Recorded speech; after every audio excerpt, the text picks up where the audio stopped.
The farm sat 20 miles outside town, surrounded by pine forest. No nearby neighbors. No cell reception, only one dirt road in. Locals called it the Haven. Officially, it was a spiritual retreat, founded in 2008. Advertised as self-sufficiency training and emotional healing. The leader called himself Father Aaron. Real name, Aaron Whitlock. Former motivational speaker. Charismatic. Soft-spoken. He targeted struggling people. Recently divorced parents. College dropouts. Veterans with PTSD. People searching for purpose. Initial retreats lasted 1 weekend. Meditation sessions. Group therapy circles. No phones allowed. Digital detox, he said. Visitors described intense emotional bonding. Sleep restricted to 4 hours. Meals vegan and minimal. Confession circles mandatory. Secrets shared publicly. Father Aaron listened carefully. He memorized every trauma, every regret, every weakness, and used them later. After 3 visits, he offered permanent membership. Live on the farm, grow food together. Reject modern society. Families were encouraged to cut contact. Outside influences poison, he taught. Phones surrendered at the gate. Mail screened privately. Vehicles locked away. At first, it felt peaceful. Morning prayers at sunrise. Chores divided equally. Children homeschooled communally. Evenings spent in lectures. But lectures changed over time. Father Aaron began preaching fear. Government collapse was imminent. Cities would burn soon. Only the Haven would survive. He installed cameras across the property, claimed it was for security, but they faced inward. Toward cabins, toward sleeping quarters. Punishments became common. Members who questioned him fasted publicly, locked in a storage shed. No blankets, no lights. One former member described the silence room. A small underground cellar, concrete walls. Single bulb overhead. No windows. Anyone accused of disobedience spent nights inside it. Alone, listening to recorded sermons on repeat. Volume never lowered. Children were told outsiders were demons. Police were enemies. Doctors were corrupt. Education was brainwashing. Escape meant eternal suffering. In 2016, a teenage girl named Marissa disappeared.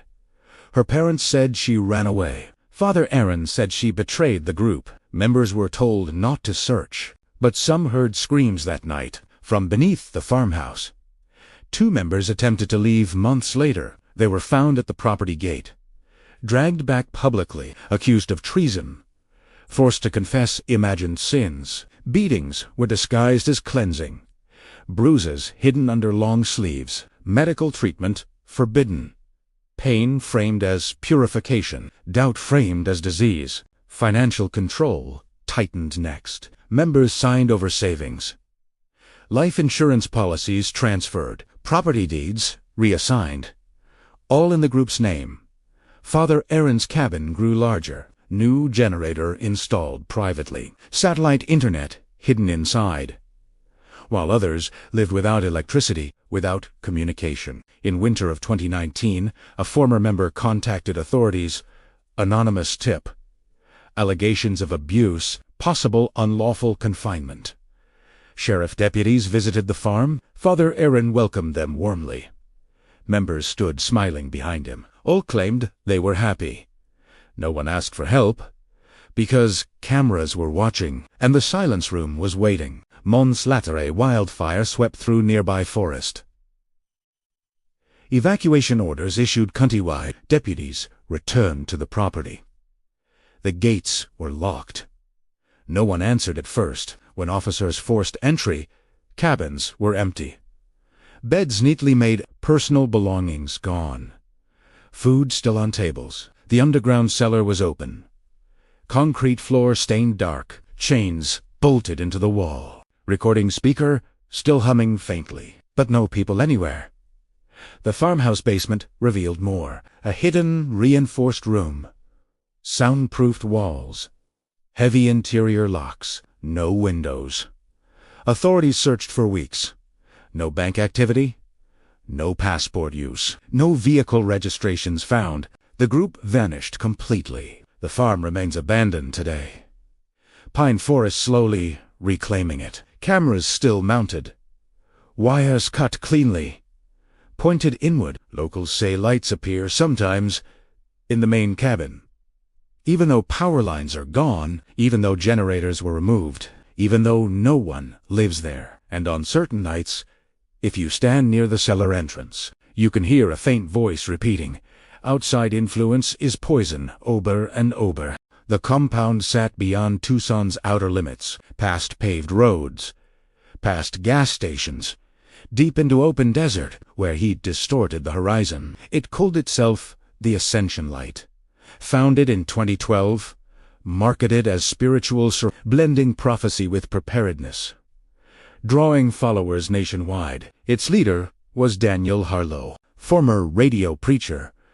Soft, southern voice, piercing blue eyes. Always calm when speaking of disaster, he preached that the apocalypse had already begun. Not fire and explosions, but invisible collapse. Moral rot, spiritual infection spreading silently. Followers believed cities were contaminated, schools were indoctrination centers, hospitals tools of corruption. Only isolation preserved purity. Only desert cleansed the soul. Members sold their homes willingly, transferred retirement funds, moved into trailers on the property. Water rationed strictly. Contact with family discouraged. Harlow held nightly revelation briefings, projected charts onto plywood walls, claimed satellite images showed hidden signs, storm patterns shaped like warnings, government aircraft tracking them constantly.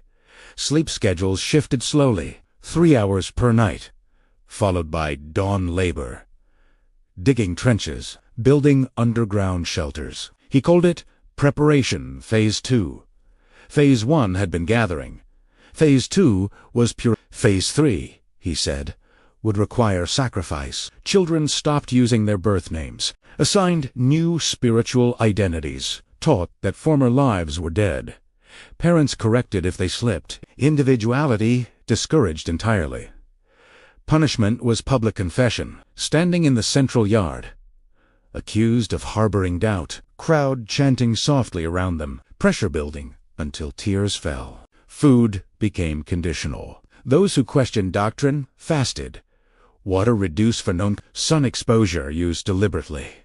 Heat framed as cleansing fire. In 2018, a former member named Carla escaped, walked 13 miles barefoot, reached a highway at night, collapsed near a truck stop. She told police everything. Allegations of forced confinement, psychological coercion, withheld medication, isolation from children. Authorities attempted a welfare check, but the compound gates were blocked. Armed men stood watch, claiming religious protection, claiming persecution. A legal standoff followed quietly. Media barely covered it. Harlow called it prophecy fulfilled. The outside world fears awakening. His followers applauded. Then the broadcasts stopped. Harlow ended public sermons abruptly. No more radio presence, no online update, no live stream briefings. Silence from the desert. Neighbors reported strange activity. Large delivery trucks arriving at night, industrial generators installed, heavy equipment digging deeper underground. Then everything went still. 6 months passed quietly. No smoke from cooking fires. No visible movement at sunrise. No chanting at dusk. Nothing at all. Police returned with warrants, expecting resistance, expecting barricades, expecting chaos. They found emptiness. Trailers abandoned in rows. Clothes folded neatly inside. Dishes still on tables. Water tanks half full. Engines cold for months. The underground shelters were completed. Reinforced with concrete, ventilation systems installed. Stockpiles of canned goods untouched, but no bodies inside. In the main hall, a large painted message covered the wall. Red letters unevenly brushed. We ascended together. No further explanation, no mass graves found, no evidence of violence, no blood, no signs of struggle, just disappearance. Satellite imagery later revealed something strange. The desert soil near the compound showed disturbed earth patterns, long, narrow impressions, stretching miles outward, as if dozens walked into the desert, in straight lines, perfectly spaced apart.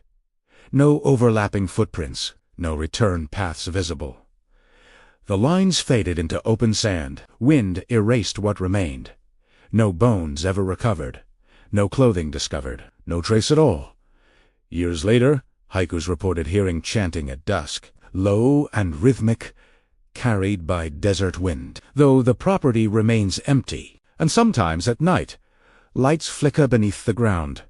Brief glows through ventilation grates, as if generators still hum below.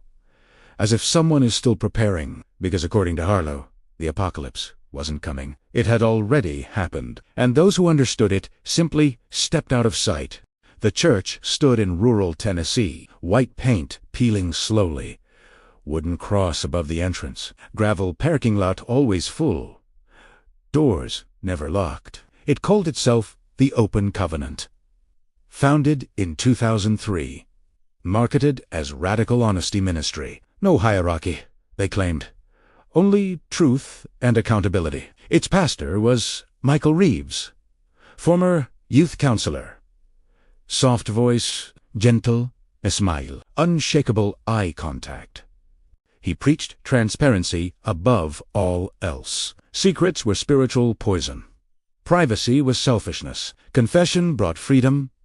Exposure brought salvation. New members were welcomed warmly, invited into small sharing circles, encouraged to confess past mistakes. Adultery addiction. Reeves recorded every session, audio stored securely, he said. For counseling reference only, for spiritual growth, for protection. Over time, confessions deepened.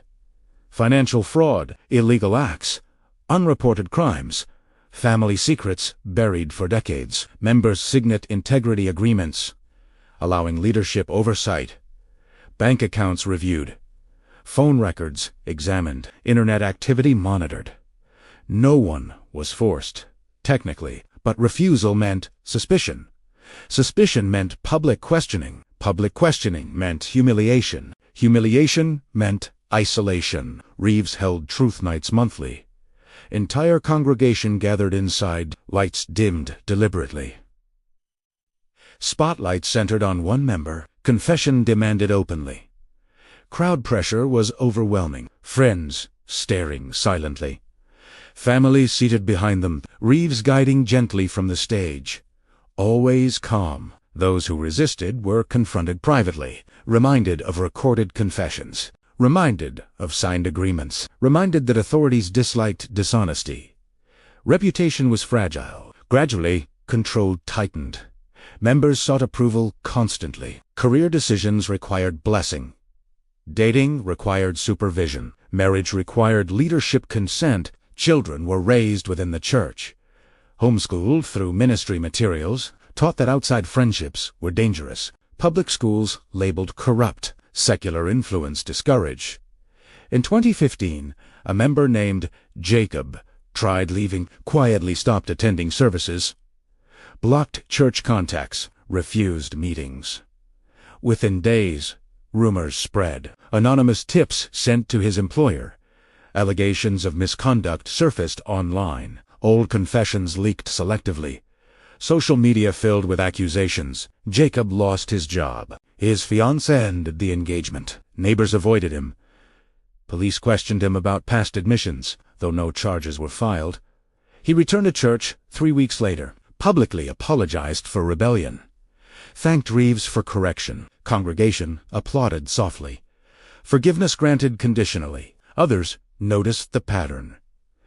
Leave, and everything collapses. Stay, and protection continues. Reeves never threatened directly. He simply reminded them of truth. The church grew rapidly. Satellite congregations opened nearby.